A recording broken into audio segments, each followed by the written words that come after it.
Tov Shimi Achazyah Yisrael. Hayan Ethmete Shal Yehuda Tehila Yahweh Tehila Yahweh Ben Yahweh. Good morning, family. My name is Achazyah Yisrael, and I exist from the tribe of Yehuda. Praise Yahweh and praise Yahweh Ben Yahweh. Today, in the morning word with Achazyah, I'm going to be going into my journal here and reading y'all some interesting facts about faith.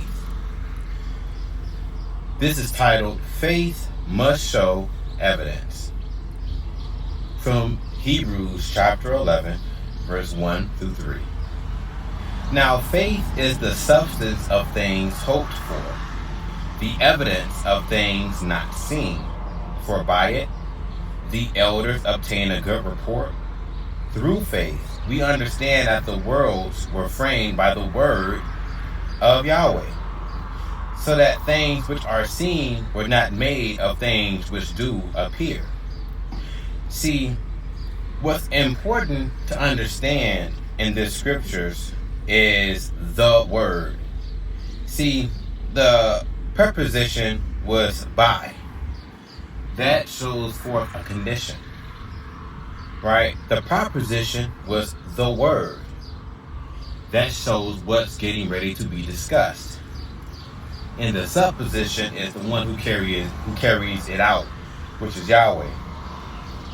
So the word in this instance is the spirit, or it is Yud. Yud is known as the very spiritual essence of the Hebrew alphabet, for Yud is contained inside of all of the Hebrew consonants. There is Yud in it. So that is the word that is talking about. It's talking about the very spirituality of Yahweh, the Yud.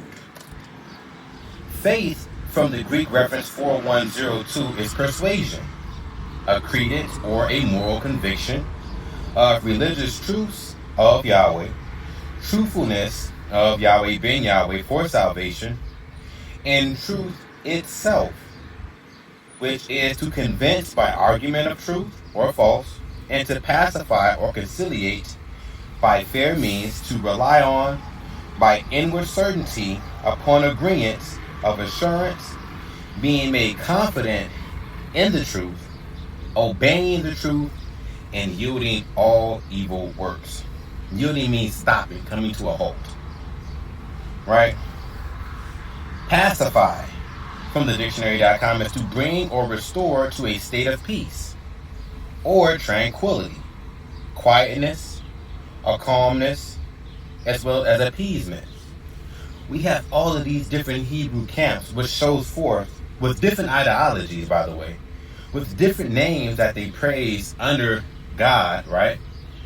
Which shows forth that we are not truly in a restored place, and that we are truly out of peace because we battled from camp to camp, within camps, and all this kind of crazy stuff, as well as we battled with the pseudo ideology of the world, where that shows forth that we are not tranquil, we are not appeased or calmed with each other. We have to remember, a house divided cannot stand.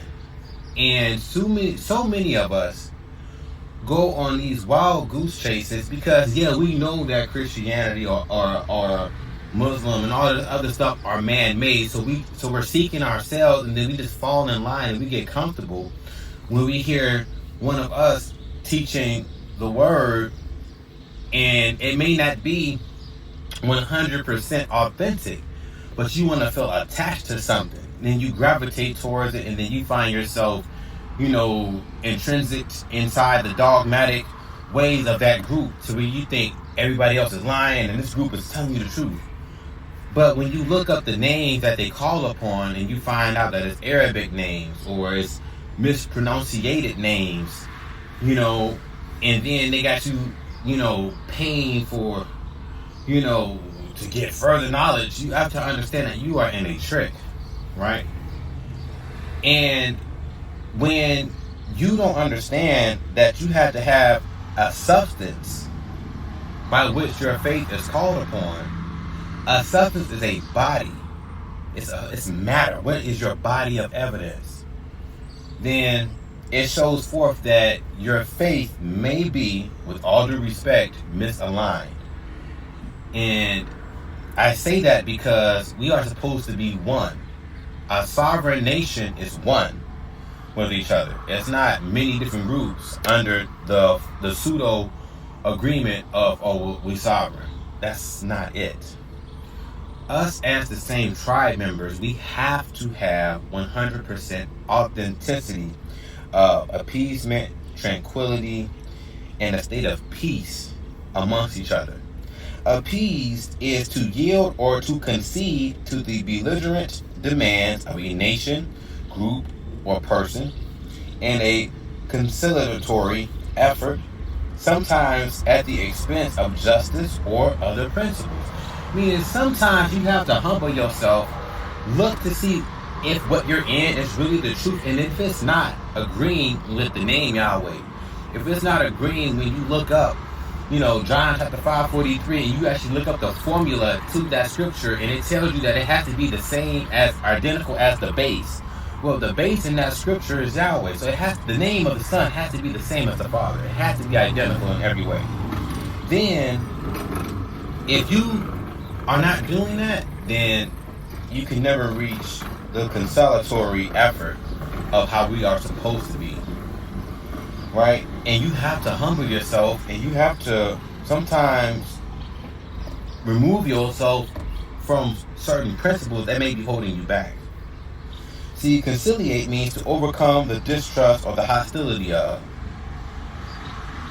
So the elders in these scriptures, now is the faith of the substance of things hoped for, which by the elders obtain good report. Now, elders are high-ranking, senior, or influential members of our tribe, of our community, and we see these people as chiefs or rulers in the word because they are able to understand it in esoteric formality, where it's hard to understand for some, and for some others it's given to understand, and then they break it down and disseminate it into an easier language for other people to understand. Conciliation is to win over and reconcile. It's to take the sting out, right?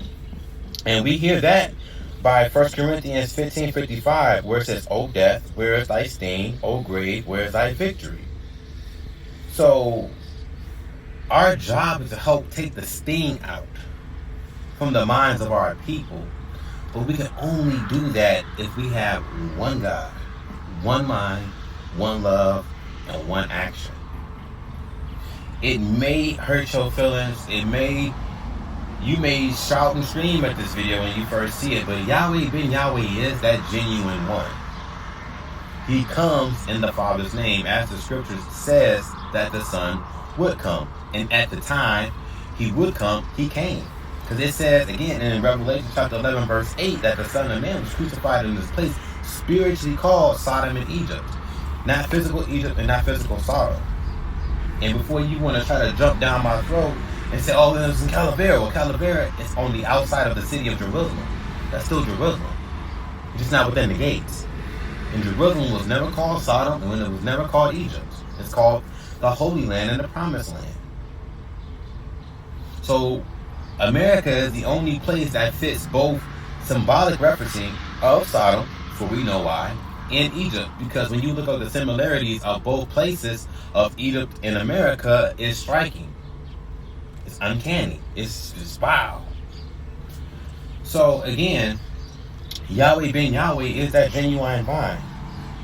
And in the book, in the garden, the sentence of death, it tells us that in 2 Corinthians chapter 1, verse 9 through 10, but we Yehuda had the sentence of death in ourselves, that we should not trust in ourselves, but in Yahweh ben Yahweh, which raises the dead, who delivered us, Yehuda, from so great a death, and doth deliver, and in whom we trust that he will yet deliver us again. Genesis chapter 2, verse 21, and the Lord Yahweh calls a deep sleep, right?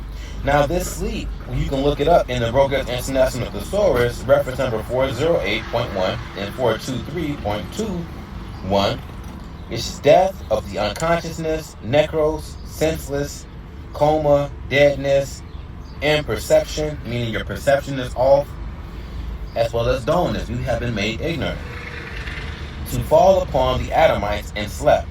And Yahweh took one of his ribs and closed up his flesh instead thereof. Now, when you look up, bone, it tells you the relic or of a past or fossil, which points us to Ezekiel chapter 37, verse 1 through 28, which you can read on your own accord, which is talking about the valley of dry bones, right? And us being resurrected, and then us getting our sinew and our skin, then Yahweh blowing the spirit of life into us, being raised up a great and exceeding army, and then we're being taken back to our land, Israel. So I just wanted to just drop this morning word with you, something to just again hold near and dear, because it's important for us to be on one accord. Yahuwah is not the name. It tells you when you look it up. I promise you. I know it may ruffle some of y'all feathers. That's not what I'm trying to do. I'm your Ak. That's why my name is Achazyah. I'm your brother to help cause you to get strength in the word. That's what my name means. Ak is brother. Kaz is strength. Yah is Yahweh. I'm helping you. I'm your brother to help build your strength up in Yahweh. So my love for you is pure because I want to go home. I want us to get the hell out of here. But when we have all of these different ideologies and misconceptions of the word and misconception of the name, then it prolongs us from exiting this Egypt. And I want to go home. So I'm here to help try to bring to your mindset this truth. I urge you, look it up. You don't have to tell nobody in your camp that you're looking things up outside. It's your business. Because the Bible tells us to study to show thyself. That's you approved. And then when you can show yourself approved, then you can start to speak out in a respectful manner to try to call the attention to say, hey man, look this up. Just look it up. You don't got to tell nobody. Just look it up to see if what we've been taught about this is true or false. And then you have to make a conscious decision for yourself, because we all got to face our own judgment independently. And yes, if you did wrong today, and any matter of wrongness, curse, whatever, look at something you're not supposed to look at, don't let one bad action curse your whole day. Just let your next move in the day be the best move and move forward in righteousness. And I promise you, it'll work out. Alright? With that being said, this is the Morning Word with Achazyah, Aniyah Hov, Mishpaka. Until next time, this is Achazyah signing out with the broadcasting station, Truth of Yahweh. Praise Yahweh.